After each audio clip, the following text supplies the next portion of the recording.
In a previous episode, I talked about how seeing non-duality tends to overthrow all the stories of meaning and purpose that can fuel a person's life, including all the religious stories. Now, this statement invites the objection, which I've heard actually from many people sitting in the audience when I've been holding meetings. The objection is, well, isn't non-duality also a story?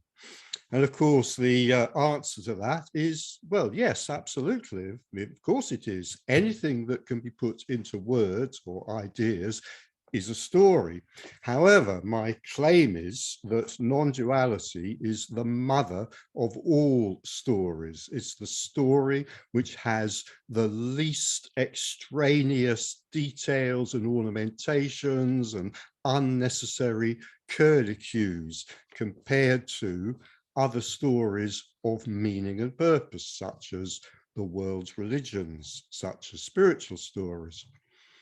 So I want to, in one or two or possibly three or more episodes, just go into what some of those alternative and much more complicated stories are through which we give meaning and purpose to our lives.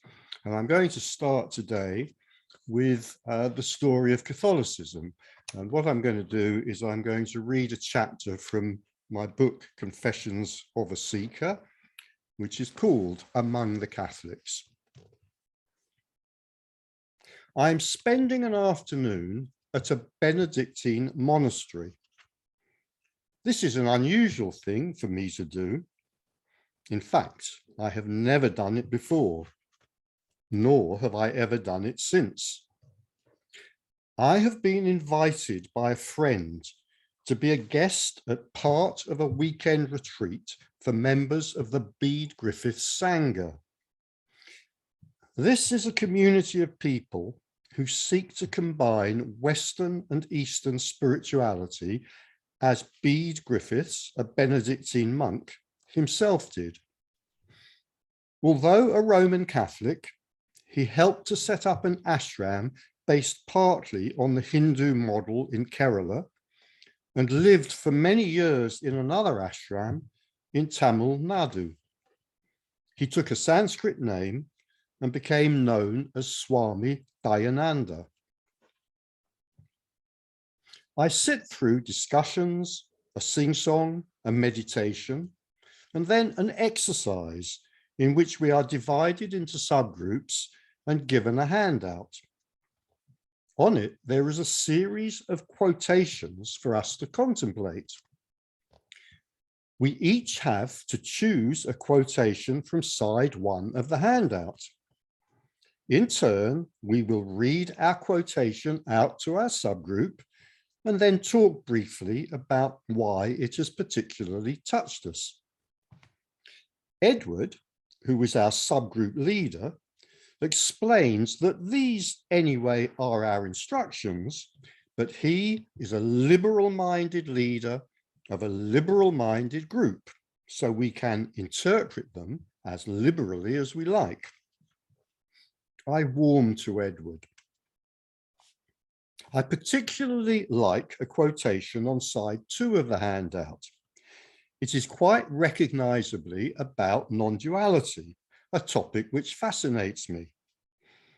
So when it is my turn, I ask my subgroup to turn their pieces of paper over so that they can follow it while I read it out. Edward immediately intervenes. You were asked, he reminds me sternly, to choose a quotation from side 1. Would you please follow the instructions? His liberality has mysteriously disappeared.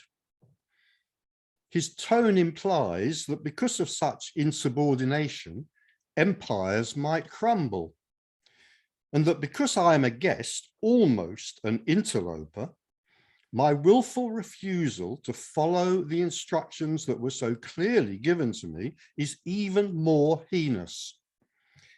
If not prevented, I am likely to unleash the hounds of chaos and threaten the very order of the world. Apparently, the quotations on side 2 of the handout are for a session the following day. I have just been prevented from sabotaging that session. A narrow squeak indeed. I cool to Edward. I understand more deeply the phrase, an iron fist in a velvet glove. I am later told by my friend that Edward suffers from depression.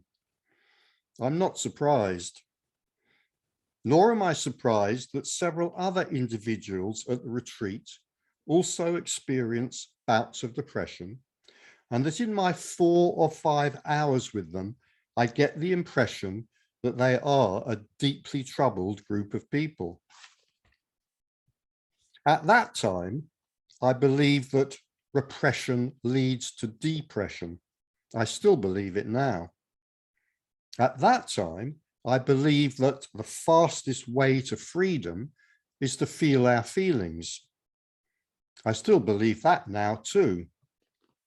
What I mean by this is freedom from psychological ills, not freedom in any philosophical sense. This route to freedom is sometimes referred to as experiential non-avoidance by psychotherapists. I hope that phrase speaks for itself. The participants on the retreat are self-consciously virtuous and moral people. They are committed to intentionally doing good and to intentionally avoiding harm. But as I listen to their discussions, what strikes me is how agonized many of them seem, what little peace they have found. Edward is merely an extreme.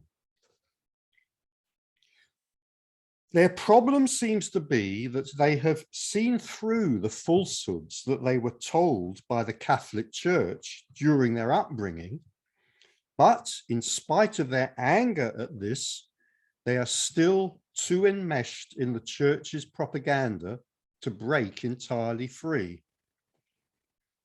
In short, they are mightily conflicted and still, to some extent, hypnotized. The sound of cognitive dissonance is almost audible as it buzzes around inside their heads. We are not talking of fundamentalists and evangelicals here. These Sangha members are intelligent, thoughtful people.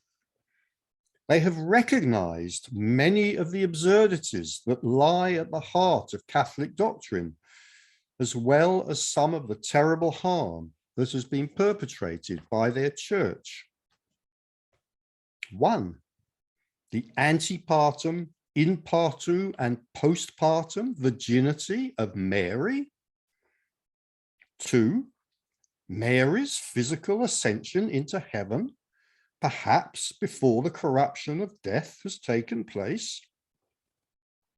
Catholic theologians argue about these first 2 points. Take a little time to let that fact sink in. Intelligent, well-educated human beings, some of whom probably have doctorates from respectable universities, argue about these first 2 points. 3, the actual, real transubstantiation of the communion bread and wine into actual, real human flesh and blood. 4, the centuries of bloody slaughter, slaughter piled on slaughter, the slaughter of the pagans, the slaughter of the Cathars, the slaughter of the Jews, the slaughter of innocent women accused of witchcraft, the slaughter of the Huguenots, perhaps 20,000 massacred on St. Bartholomew's Day and during the weeks afterwards. 5, the Children's Crusade. 6, the Inquisition, the torture and execution of heretics. 7, the rape of children by priests, the beating of children by nuns and priests. 8, the 350 years that it takes for the church to apologize to Galileo, to acknowledge that he was right and that, astonishingly, the earth does revolve around the sun. 9, the centuries of slanderous falsehoods against the Jews, the blood libel, the pogroms and the bloody murders. 10, the interdict against barrier contraception, the church causing syphilis and AIDS to be spread around the world, especially amongst the poor and badly educated, as middle-class Catholics in the well-heeled West have the sense to ignore their popes, at least on this issue, which affects them so directly. 11, all those false promises that only Homo sapiens is intelligent enough to be fooled by. As Yuval Harari writes, you cannot convince a monkey to give you a banana in return for a promise of limitless bananas after death in monkey heaven. 12, all those books proscribed, all those shackles placed on the human mind, the near total destruction of classical learning, with Western civilization being set back by perhaps 1,000 years. 13, all those protection rackets that the church has presided over, the sale of indulgences, tithing, give us your money or you'll be tortured in purgatory, all that extortion. Nonsense piled on nonsense, dangerous nonsense, nonsense which causes good people to do terrible things. The first thing a man will do for his ideals, writes Joseph Schumpeter, is lie. And the Protestant churches know better in much of this. What well-meaning, intelligent person would want to belong to clubs like these? And yet the members of the Bede Griffith Sangha cannot quite break free. Instead of breathing the pure air of freedom, they cling to whatever fragments of their faith they can maintain. They fear that if they let go completely, they will drown. Yet if they let go completely, instead of drowning, they might find themselves floating free. Later, I tried to talk to my friend about my experience of the members of the Sangha. She is not pleased. In her childhood, she was infected by the same virus as they were.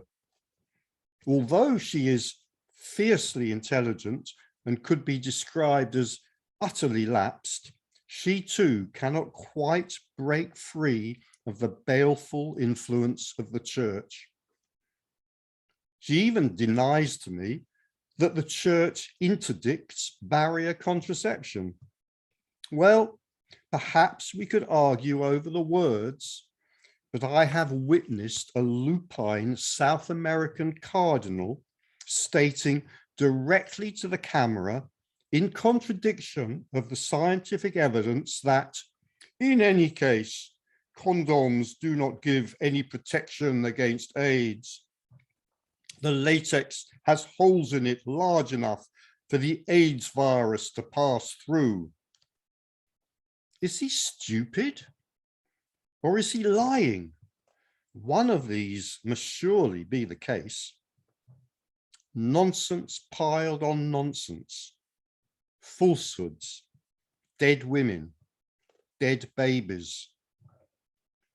The church imposes its own punishment for what it sees as sin.